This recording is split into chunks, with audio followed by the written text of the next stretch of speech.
Just give the people a comment on why you're not on the podcast this week. As I was doing it, I was like, oh, I'm Fran right now. Yes. She does it all the time, right? Well, first and foremost, totally boring. I'm exhausted, okay? And I'm just trying to get to Sunday, where then suddenly I will be magically whisked away to my parents' home, where only relaxation lays. Look at that smile. You can't wait. I can't, but it also feels foolish because I'm just like, I'm going to my parents' house. Like, it's not going to be a fucking oasis. Like, let's not kill ourselves. Yeah, but we're getting away. We're going away for a couple days during that. And I just feel like there's so much between now and then. And I don't know. I've just had it. Yeah. I've had it.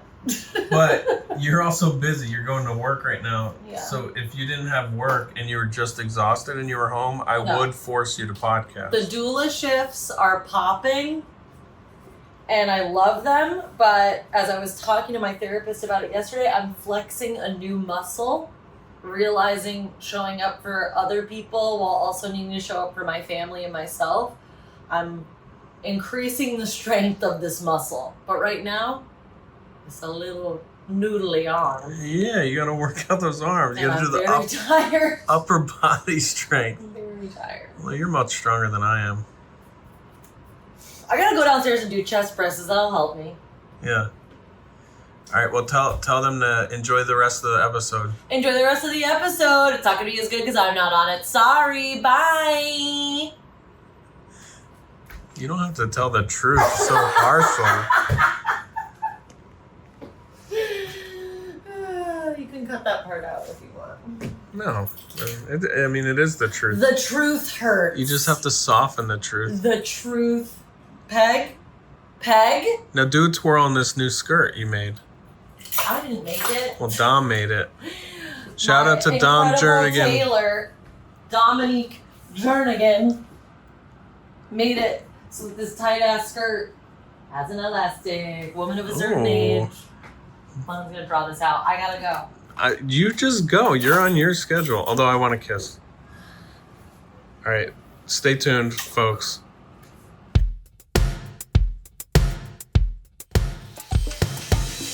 We have a roster of like 7 sitters. I hate authority, but I'm a mom. I'm an old man. I need orthopedic shoes. The laughs, the chuckles, the TMI. Some people might say, why would you have kids? The oceans are rising. The economy's collapsing. And they're not wrong. I'm Ross. And I'm Patrick. And we hired a sitter.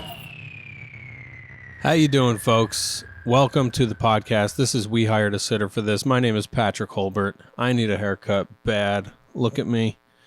My co-host is Ross Erin Martineau. She's my co-host in life also. She's my wife.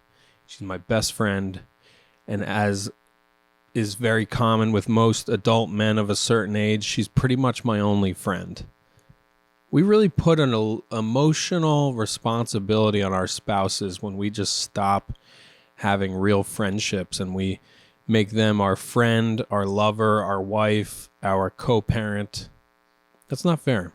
So today's episode is about making friends. And that's why I've got man's best friend, Peggy Pickles, over here.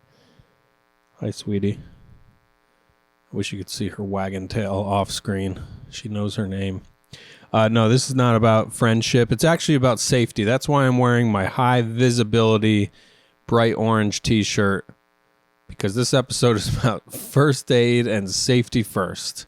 Both of which we had to administer on ourselves and our family. Anyway, welcome to the show. I'm a comedian. Ross is a birth worker, doula, yoga teacher. We co-parent one child. We live in New York City.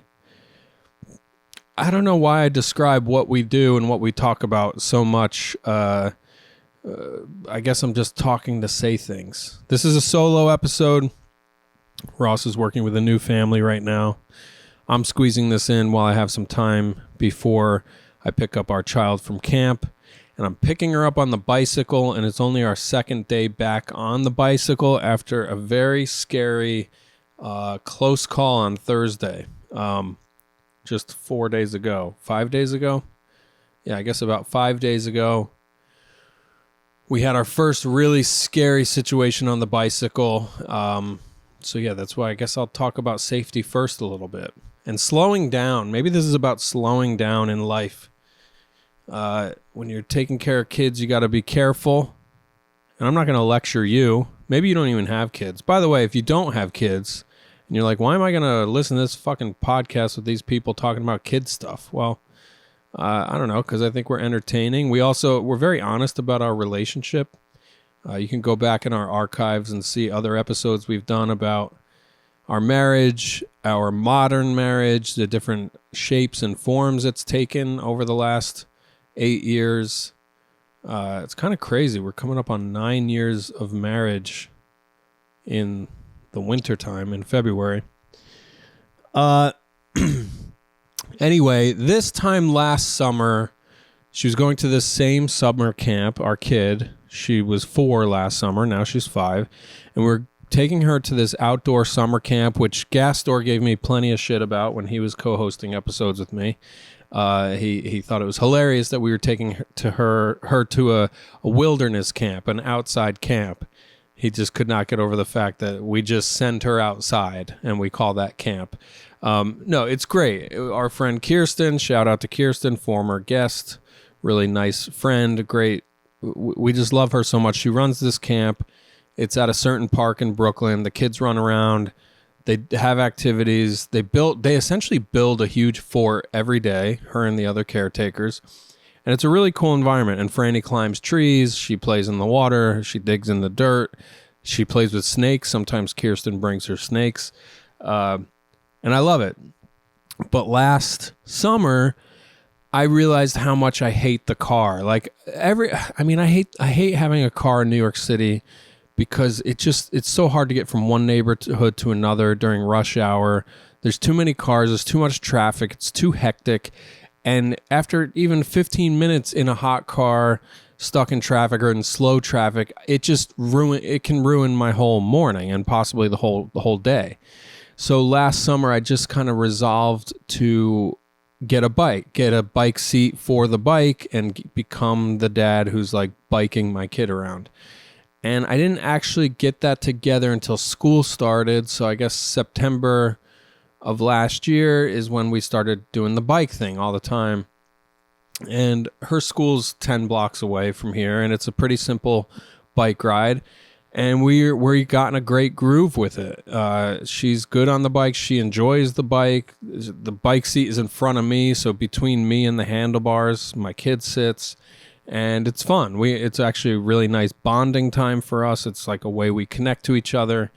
And I guess there have been close-ish calls or like little snags or, like maybe 2 or 3 pop chains where I got to pull over and fix the chain and get her back on. But luckily nothing major. And then last week on Thursday, we left to bring her to camp. And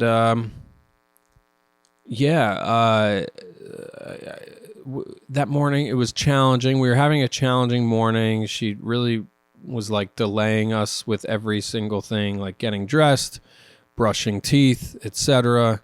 Like everything took an extra step, and it was really annoying, and there was a delay. And she has this troll doll that she scalped. She scalped a troll doll. You remember troll dolls with the big colorful hair that goes up. She scalped one of those. Sorry, I'm distracted. I just got a text message from Ian, comic I've been working with, and I just want to make sure he doesn't need anything. Okay.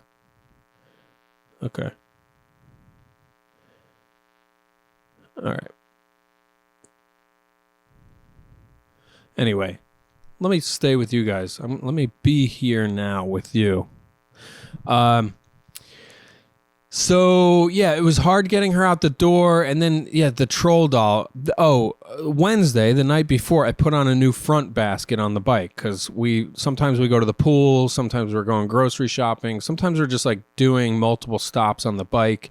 And we've had a cargo basket in the back. And I wanted to know, how can I look like an even dorkier dad? I should get a front basket. So I did. I get a front basket. That becomes the sales pitch to get her out the door. I'm like, hey, let's get out there on the bike because I got a new front basket and we could put the troll doll on the front because we actually, you know how you see a garbage truck driving around, sometimes they'll strap stuffed animals to the front grill that they find in the trash. I don't know if that's a New York thing or if that's common. It's in Toy Story. In Toy Story, they do that because of drivers who do that in real life. And so we had the troll doll on the back basket, and I was saying maybe it'd be funnier to have it in the front. But for reasons I'll explain soon, I actually do think we should have it in the back. So anyway, I'm like, let's put the troll doll on the basket, come downstairs, finally get outside. She doesn't want to strap the troll doll to the basket. She wants to put it in the basket so that she can pretend the troll doll's sitting in the front seat or whatever. I don't know. And that becomes like a little bit of an argument with all three of us. And we're like, it's getting a little bit heated in front of our we're finally about to leave. And now this stupid troll doll argument is happening. And we finally leave. We start rolling. And I go down. We're on a one-way street. I have to go against traffic for like 10 feet to get to the corner. And then we get in the bike lane on our main avenue and head toward camp, which is like a 10-minute ride, if that. It's probably like 7 minutes to get there on the bicycle. And I think we rolled about 30 feet and we're driving, and totally unexpected and out of nowhere, somebody opens their car door. It's an Uber.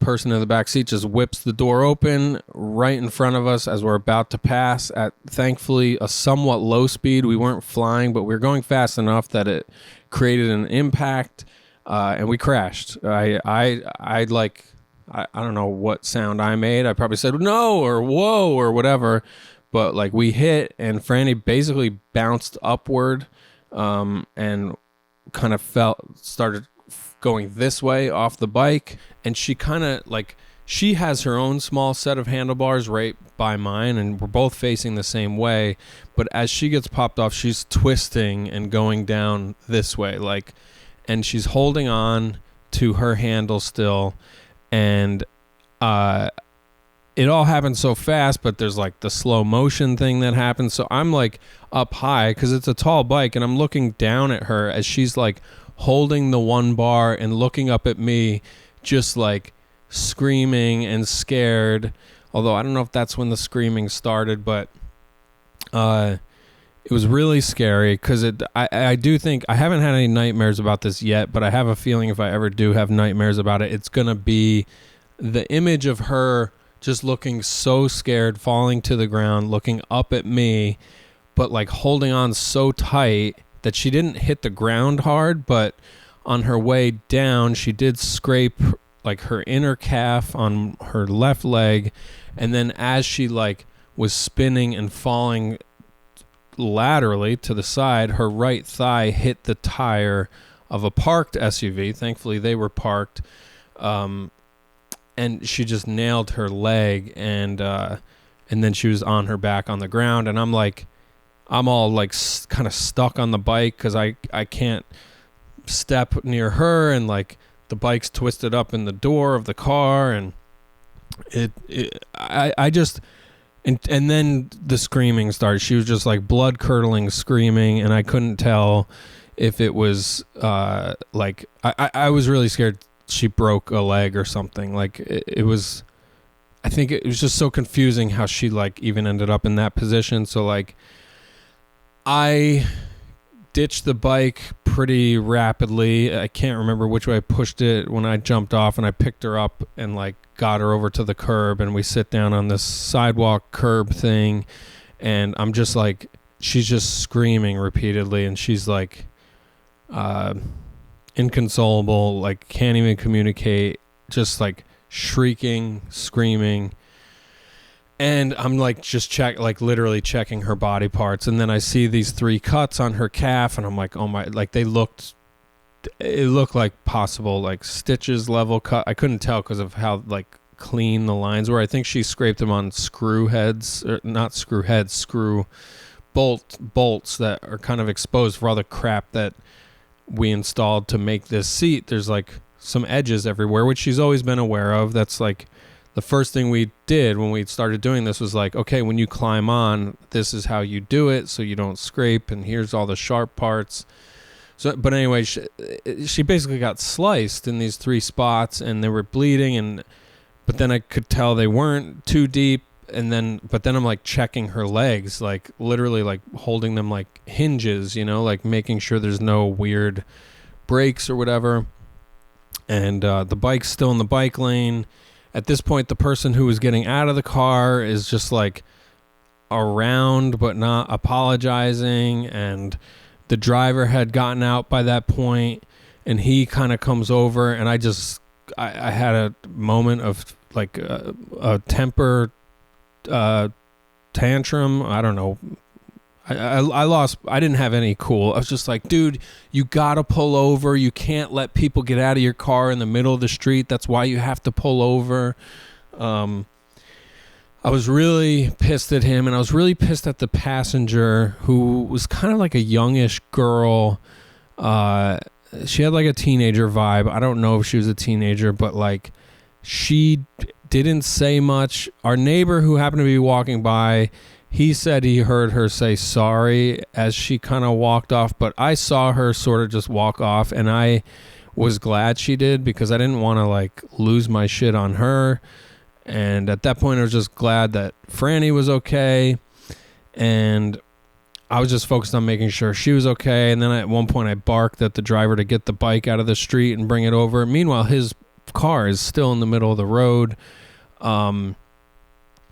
And yeah, I was just so mad because so the avenue we're on has 1 lane for cars and then a bike lane, and there's plenty of shoulder parking spots at that hour of the day. It's, it's 7:50. He could have easily pulled over to one side or the other to let this passenger out, but instead, like, she just, I don't know if he said okay, I don't know what happened, but she just whipped the door open to get out without looking. So that's a big safety first thing. If you're visiting New York, if you're from I don't know, anytime you open a door in a road, you gotta look. You have to, and open it slowly. Like, there's too much shit going on all the time. There's too many people. There's too many bikes and scooters and delivery guys and people on foot. Like, nobody pays enough attention at all. I think I started learning this when I rode the motorcycle, how just crazy everything is all the time in this city. And like, you have to be careful. You have to be careful. And I also, there were like stages of anger about this. I guess let me just finish. So we're sitting there on the curb. She's screaming. The driver is like in a daze. I yell at him that he should have fucking pulled over before he let this girl out. My neighbor Troy is there. He's like so helpful. I think he might have gotten the bike. I don't know. Franny lost a shoe in the process. I call Ross, who literally just said bye to us like 80 seconds earlier. I tell her where we're at. I tell her to bring the stroller. She comes running down. It was just such a scene, and we get Franny on the stroller. And we're sitting there, we're calming her down. We're all kind of like still trying to figure out what even happened. The driver is just like in this daze. He gets upset. He starts crying. He moves his car, and then traffic starts flowing again. Another Uber driver, a nice lady, brings like a bottle of ice water to like put on Franny's leg. I was just in such a state of like pure anger and frustration, but also shame. Like I started doing the thing of like, well, why didn't I see the door opening? Why did I let this happen? Why didn't I catch her? Like when she popped off, like how did I let her fall that far? And then when I realized, well, we're definitely not going to camp, we bring her home, and I start spinning out about all the shit I was supposed to do that day or whatever. I had to cancel some work, and then I'm really ashamed of this, but I start doing the thing of like, well, if we weren't outside arguing about this stupid fucking troll doll, maybe we would have just already been past this Uber car. Like if, like it, all the circumstances that brought us to that place in that moment, in that part of time and space, if those things were different, then the whole day would have been different. Like why, like, so I'm basically blaming Franny at one point in my head. And of course I know that's not right. And that's where we just had to, all day we just kept talking about like, this was just an accident. It was an accident that it just happened. It already happened. There's nothing you can do about it. It could have been much, much worse. Like if that other car was driving, or the really scary thing I keep thinking of is like if there was one of those scooters behind us in the bike lane, because the way it all happened, we stopped so short, you know. It could have been horrible if something or someone else landed on top of her after she hit the ground. Like we're just so lucky. I might have like sprained my wrist or something. I got something weird going on with my wrist now. And then, yeah, once she was in the stroller and things were calm, I actually walked ahead. I went to Walgreens. I got a bunch of wound care shit. And Ross stayed to console the driver of the Uber, who we get the sense maybe he was like Eastern European or I don't know. He's definitely not from here. And like he was like shaking. He was really upset. I think seeing somebody as small as Franny with like cuts like that on her leg probably really, I mean, it was upsetting for us, but like, and the way I yelled at him, maybe he thought I was saying he caused this. I don't know. It was just it all sucked a lot. And Franny now, 5 days later still has like a pretty large bruise on her right thigh. But yeah, it was scary, and I gotta be more careful. We all gotta be more careful. And we did take the bike yesterday to go to the pool after camp yesterday, which felt like a good intro ride back on the bike. And then this morning I did get her all the way to camp on the bike, and I'm gonna go get her in a little while on it again.